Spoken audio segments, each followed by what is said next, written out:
Hindi umano Artificial Intelligence Data Center kundi Advanced Manufacturing lamang na kabilang sa Pacsilica Initiative ang itinatayo sa New Clark City sa Tarlac. Ayon po yan sa Department of Trade and Industry. Ipinaliwanag din ng DTI ang ilan sa mga plano para tugunan ang pangamba sa mga posibleng negatibong idulot ng proyekto. Nakatutok si Bea Pinlac. Hindi pinalampas ng ilang mambabatas na busisiin ang Pacsilica sa pagdinig ng House Committee on Appropriations sa panukalang halos 11 billion peso budget para sa Department of Trade and Industry sa 2027. Isa sa mga nilinaw ng DTI, hindi Artificial Intelligence Data Center ang tinatayo sa New Clark City.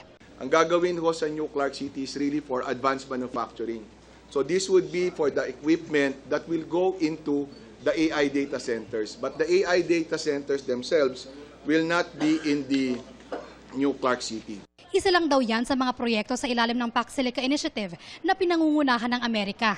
Sa ngayon, may usapan pa raw na isa pang Pacsilica project, isang Integrated Circuit Design National Hub sa Metro Manila. Sa halip po ng assuaging fears, medyo mas naalarma tayo knowing na multiple sites pala ito.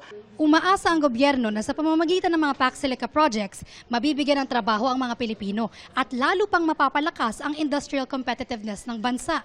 Pero may mga pangamba rin itong dala. Kabilang na ang pangambang kakain ng kuryente at tubig ang mga proyekto gaya nito, bagay na sinubukang pawiin ng DTI.